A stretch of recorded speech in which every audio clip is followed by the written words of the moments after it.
Hey, what's up, Foundation? Back again, man. Part 3. I'm just gonna dive right into this one and start where I left off at.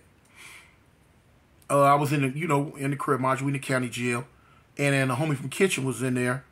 He was in there for killing a preacher and his wife at a phone booth. Like, dang, you know what I'm saying? So, for us in there, ain't no thing. You had a gang of homies in there for all type of heinous, outlandish, crazy stuff. You know what I'm saying? Who am I to judge? Hey, boom, boom, boom. But now we used to be in there clowning and talking, and I used to always clown and tell them, yeah, fool, they finna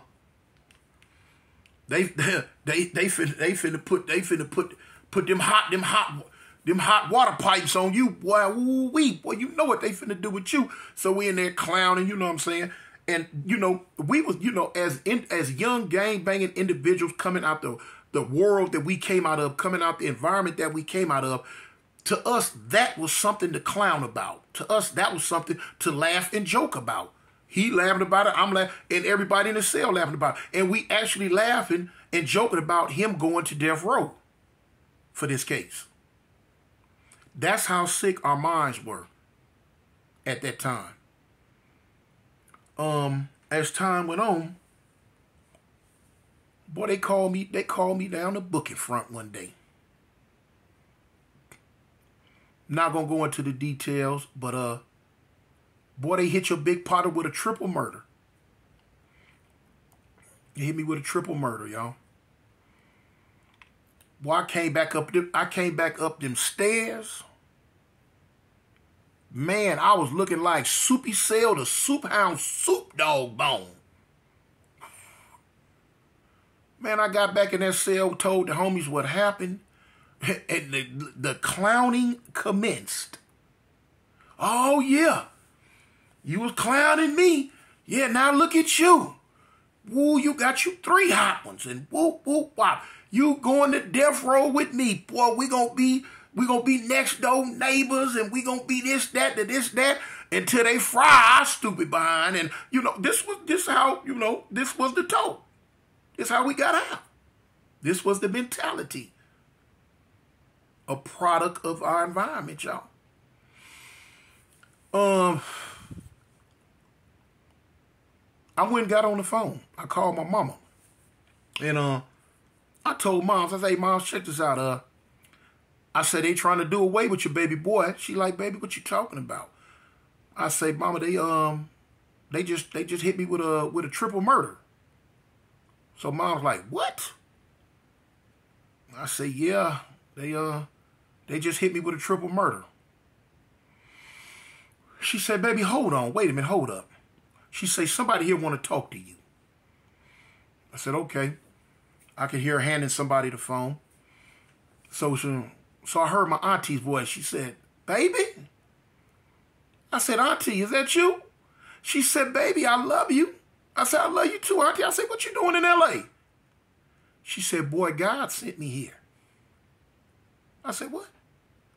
She said, God woke me up and told me that I needed to be right here at your mother's house on this day. I said, what? She said, yeah. That I need to be right here at your mother's house on this day, that I needed to talk to you because you in trouble. I said, what? Now, my auntie with this church, this Christian thing, I had seen her do all type of what I considered spooky stuff back in the day. I considered that, spooky stuff, what she did back in the day. And so now what she hit me with now is like, whoa, she used to talk about dreams because she was able to interpret dreams. She was able to do all type of stuff. Give you pre-warning to stuff. Tell you what to do when stuff happens and all this stuff. So now what she was doing now, I had to remember back to it. I'm like, oh, this my auntie. This my spooky auntie right here, y'all. And I said, okay, well, Auntie, what's up? She said, baby, listen to me. She said, you're in trouble now. She said, the devil trying to kill you. She say the devil's trying to kill. She say the devil know that God got a plan for you and that he needs you to do his bidding and do what he needs for you to do. She say the devil trying to kill you. He's trying to remove you before you can do what God wants you to do. So I'm like, in my mind, I'm like, well, okay, well, what's up, Auntie? What's up? She said, baby, look what I need you to do. She said, I need for you to go get a Bible. I said, hold on, Auntie. You know what I'm saying? Now, she don't say, I'm sitting up here, I'm big bad Crip gang. I'm in the Crip module, We're around all the homies. I ain't finna be running, grabbing no Bible and all that. They finna clown me. So I'm trying to, tell her this. My auntie told me if I don't shut my stupid mouth and do what she tells me to do because it's coming straight from the big man above, that I'm going to be lost. It's going to be over with. So I shut up because I know how powerful my auntie is. I shut up and I listen. She said, I need for you to go get a Bible. She said, I need for you to read Psalms 23, the Lord's Prayer, every day for 7 days straight. She said, I need for you to read it the first thing you do when you wake up in the morning, and I need for you to read it the last thing you do before you go to bed at night. She said, for 7 days straight, don't miss a day. She said, boy, I'm telling you, if you miss one day, you through. I'm like, what? She done scared me now. I'm like, for real, Auntie? She said, baby, this is what you got to do. She said, God sent me. I knew you was going to call. That's why I'm here.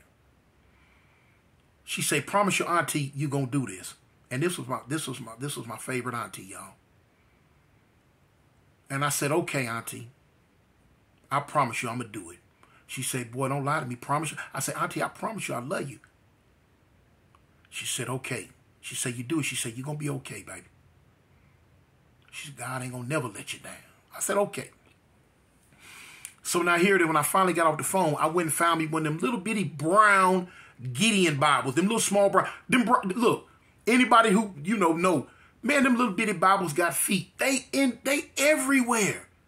Them little Bibles be everywhere, y'all. You be like, how did they get it? Hotel rooms? They're just everywhere. Like they got little feet. And I found one. And I went to the Lord's Prayer, Psalms 23. And I started reading it. And boy, the clowning commenced. Boy, the homies was clowning. Yeah, they all don't grab the Bible now. No. You wasn't think about no Bible in them streets. Now you in here, you want to read the Bible. They done slapped 3 hot ones on you. Now you want the Bible. That type of clowning come with the environment we was in at the time. Okay. But I did it. Every morning and every night. Every morning and every night. Every morning and every night. For 7 days straight, y'all. I remember the night of the 7th day when I read it. Boom. I'm like, okay. I'm like, that's it. I took it and put it under my pillow because that's what I was used to doing. When I woke up the next morning, which was the 8th day, by reflex, I went to go get it. And when I got it, I'm like, hold up, man. That was it. I'm through with this. I did what she said to do. Because in my mind, I'm just doing it because I promised her to do it. It didn't mean nothing. It, I'm saying, wasn't nothing going to come from it. None of that. I'm just doing it because I promised her I would do it. I wasn't with it. None of that. I took the Bible. I throw it across the room. Boop. I remember one homie saying, you ain't gonna read your Bible, huh? I'm like, nah, homie, I'm through with it. I ain't finna read it no more. So I thought nothing of it. Y'all. Time goes on. That day goes on. When we came back from lunch, they popped my cell and they said I had an attorney visit. I'm like, oh, okay. So boom, I go down to the attorney visit. And so the attorney talking to him, he say, listen, that receiving stolen property, He like, yeah, it was a police gun, this, that, and the other, boom, boom, boom. So they gonna go ahead for it. You know, probably ain't gonna be that much time, da. I'm like, okay. So I'm like, you know, I ain't thinking about nothing else. He said, oh, yeah, I meant to tell you, got some good news. I said, what's the good news, sir? He say, the triple murder, he say, that's gone. I said, what? He said, they are no longer pursuing you as a person of interest in that triple murder. It's went someplace else. I said, for real? He like, yeah. I'm like, okay. Now, at that time, I never, you know, when I came back, I never said, God, thank you. I never did that. I just didn't know, man. Young, ignorant, you know, just didn't know. I didn't give God the glory at that time because I didn't know. Now, years later, when I found out, I gave him the glory. And because I realized, man, how powerful he is. I did what he told my auntie to tell me. I read and did what he told her to tell me to do for 7 days straight, God's number. And on the 8th day, man, the case was gone away from me. Man, how powerful can you get?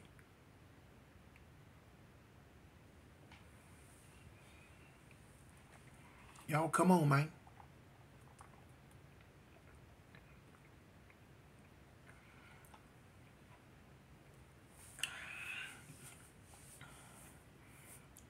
Had a gun pulled on me one time.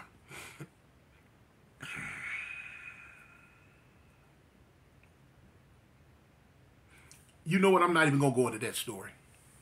I'm not going to go into that story. What I'm going to go into, I'm going to fast forward, y'all. I'm going to fast forward all the way years and years up when I end up catching the case that I caught in Alabama. Now, when I tell you I was a runaway train, I realized later that, yeah, you know what? I was to the point to where once I realized and started studying the word and got off into the word, that I realized to myself, I said, man, I might have had a slight case of possession. Because I was a mess. Like I say, anybody was able to get it back then. Bro, when I tell you, Ray was a different type killer than me. He was a smooth operator. Me, I was a mad dog. Anybody, broad day, like at the light, don't look at me at the light. Don't do nothing. In front of everybody, away from it. Man, there it goes. What you say? And there it went. There it went, y'all. Didn't care nothing about nothing.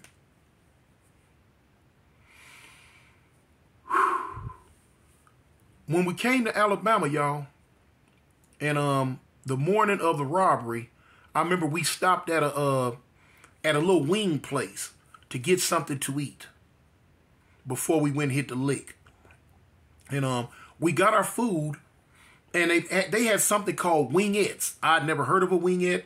I didn't really trip on the word wingette. I just know, some wings. So we got our food, and I look, I'd ordered 10 of them. They were some little itty bitty chunks of meat, looked like little miniature wings, which what they were in actuality, wingettes. So, but in my mind, we tripping on the food. We talking about it. Cause look, man, they woo woo, man. So I'm like, man, go back, homie. They trying to play us. We had not too long ago got off the plane.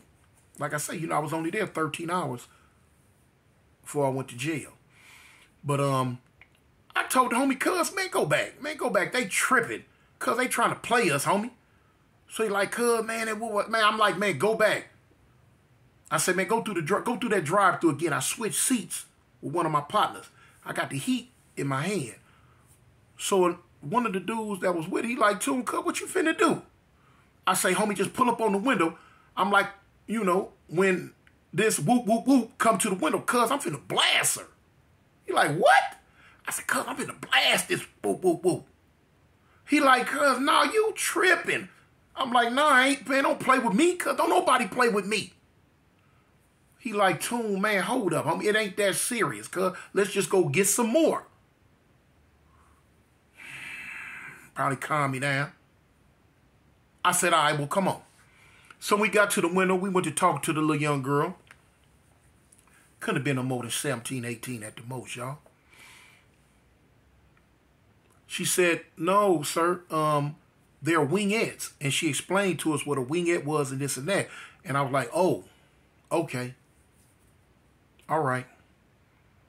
But I was finna take this girl's life because my chicken wings wasn't big enough.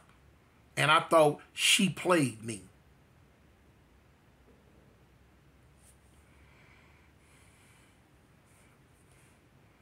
Product of my environment, man. Like I say, I ain't glorifying it. I'm just telling y'all how it was. Time goes on, I end up getting popped later on that, within about 30 minutes later, I end up getting caught for the jewelry store case. So now we in the county jail in Birmingham. We're in the county jail. And we couldn't get a lawyer. Period. We couldn't get a paid lawyer, a decent one. That we trying to get the good ones. The place that we had robbed in Birmingham was where all the prestigious white folks lived, and they had that good old boy system going on. The feds was trying to check in on us. Man, Alabama was like, man, they told the feds, no, we keeping these ones. He robbed us.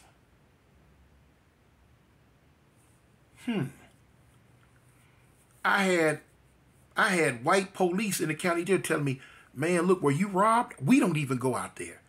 It was so prestigious. This area was in an area in Alabama where all the rich people were. Millionaires. Every house, $1 million houses and up. So finally, we had a lawyer come, one of the prestigious ones. He said, look, I'm going to tell y'all something that a lot of lawyers just ain't telling. He say, look, y'all not finna get no decent lawyer. Not from here. Like, why? He say, man, look, it's already been spoke on. Y'all know how this thing go, man. We all in cahoots. Nobody gonna touch y'all. Y'all have been blackballed. You gonna have to find some lawyers from someplace else far away.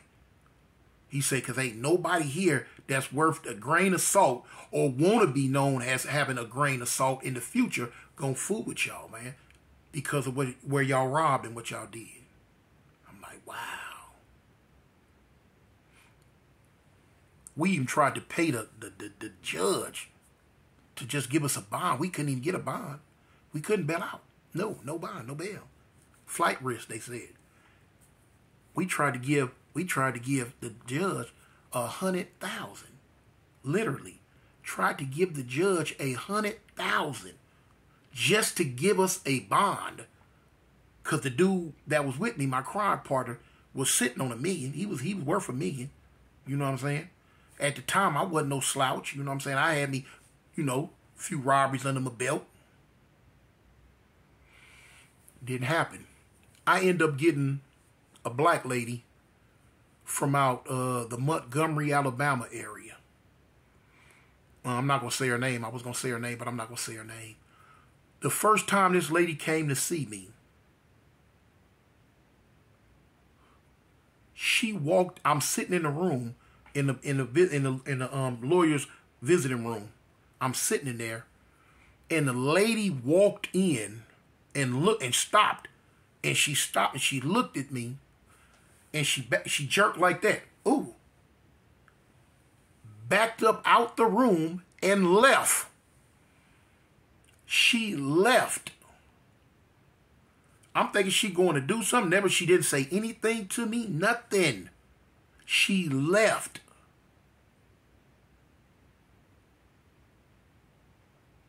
She left. Eventually, the guard came, got me, said, take you back to your cell. I'm like, man, my lawyer, oh, she gone. She gone? I said, man, the woman ain't even spoke to me. The woman ain't saying nothing to me. He's like, well, she gone. I'm like, okay. Time goes on. Months go by. before she even came back again. And when she came back again, she told me, look, you sit at the end of the table. I'm going to sit right here.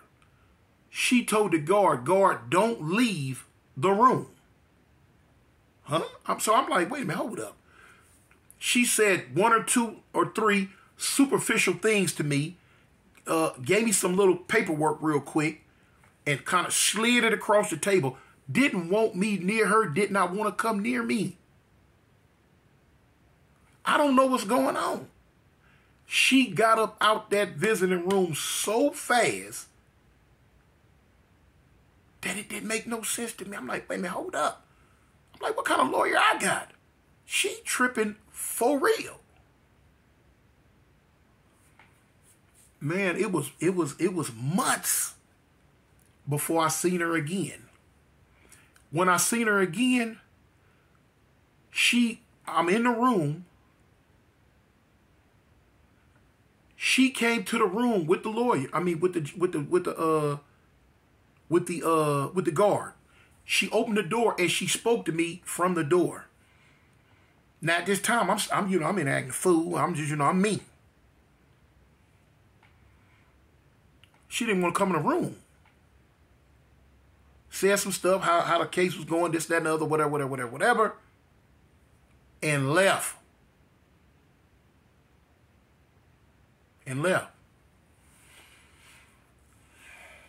So I'm like, man, she tripped. Okay, now look. I'm going to end this one right here. Y'all stay tuned for part 4 because I'm going to end it right here at this next one on part 4, y'all. I'm going to tell you how things turned out with that cartoon, y'all.